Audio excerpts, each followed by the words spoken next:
Intéresser les jeunes à la politique et les inciter à participer aux votations et aux élections, c'est l'objectif d'EasyVote, une brochure produite par la Fédération suisse des parlements des jeunes et destinée à tous les Suisses de 18 à 25 ans. À chaque votation, c'est à peu près la même chose qui se répète. Les personnes âgées votent en masse et les jeunes désertent. Comment amener ces 18-20 ans au bureau de vote ? Les votes par correspondance affluent. Les jeunes ont-ils mis leur bulletin ? La situation est-elle donc si grave pour qu'il faille aller à la pêche à ces précieux votes ? Pour la chancelière Anja Wieden, il était important de réagir très vite.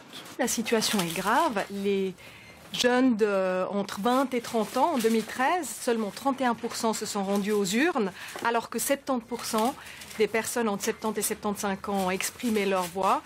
Et on voit de manière générale qu'on a entre 15 et 20 points de participation de moins pour les jeunes de moins de 30 ans que la participation générale qui est autour de 49%. Donc nous avons là 3 personnes qui ne votent pas par choix, c'est ça ? Là, ça m'intéresse pas vraiment, du coup je vote pas. Et vous avez déjà eu l'occasion de voter ? Vous avez 18 ans, il y a déjà eu une votation. Donc c'est la première fois et le sujet vous intéresse pas, vous n'y allez pas ? Bah, j'y pense pas. C'est pas important pour moi. Parce que vous pensez que voter sert à quelque chose ? Oui, mais c'est pas un vote qui changera. J'ai pas fait attention au sujet non plus. Ouais. Et vous avez déjà voté avant ? Non. Non. On est moins intéressé par la politique, je pense. On est moins touché que nos parents. C'est peut-être l'éducation aussi qu'on a à l'école, j'en sais rien. On n'est pas renseigné sur ces sujets de vote, en tout cas pas assez. Je lis les journaux, je dirais pas tous les matins, mais presque, en allant au travail. Et puis je comprends pas forcément tout ce que je lis. Il faudrait peut-être rajeunir aussi les politiciens.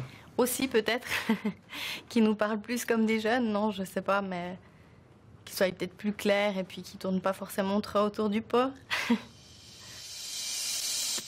Je commence par vous distribuer une brochure, c'est la brochure EasyVote. En anglais, vous avez de l'anglais, vous savez ce que c'est Easy. À Saviez, Mathias Reinhardt, 27 ans, conseiller national et plus jeune élu sous la coupole, enseigne le civisme afin de sensibiliser les jeunes à la chose politique le plus tôt possible. De Suisse organise ça et puis fait cette brochure. Alors, est-ce que vous savez quand est-ce qu'on vote la prochaine fois ? La catégorie des jeunes est complètement sous-représentée au Parlement fédéral. Je ne sais pas s'il y a quelqu'un d'autre de moins de 30 ans au Conseil national. La moyenne d'âge, on dit beaucoup que c'est bien s'il y a plein de jeunes aujourd'hui en politique. La réalité, c'est que la moyenne d'âge au Conseil national et au Conseil des États, c'est la même aujourd'hui qu'il y a 20-30 ans. Donc on n'a pas vraiment, finalement, de démocratisation pour les jeunes de la vie politique. Et évidemment, quand systématiquement sur un plateau de télé, c'est des gens qui ont l'âge de nos parents. Ça ne pousse pas non plus à s'intéresser parce qu'on a une façon de parler qui est différente, on a un vocabulaire qui est différent, on a aussi un vécu différent. Aujourd'hui, en Suisse, 61 caisses maladies privées. Donc on a aujourd'hui un problème d'information pour les jeunes avec un vocabulaire qui soit compréhensible, avec des mots qui soient adaptés aux jeunes, avec une volonté de les toucher. On sous-estime totalement les capacités, les possibilités qu'on a au niveau d'Internet et de vidéos, d'information lors des votations. Les brochures sont beaucoup plus simplifiées, sont plus jolies à regarder, plus compréhensibles. On regarde, on voit simplement les informations. Donc c'est beaucoup plus clair que des informations noyées dans des kilomètres de texte, comme ça. Une brochure qui vulgarise, entre guillemets, ces éléments-là, je crois que c'est quelque chose de positif, et puis qui encourage à la lecture, et puis qui encourage à l'acte civique de la part des jeunes. En 2011, seuls 32,5% des 18-25 ans avaient participé aux votations.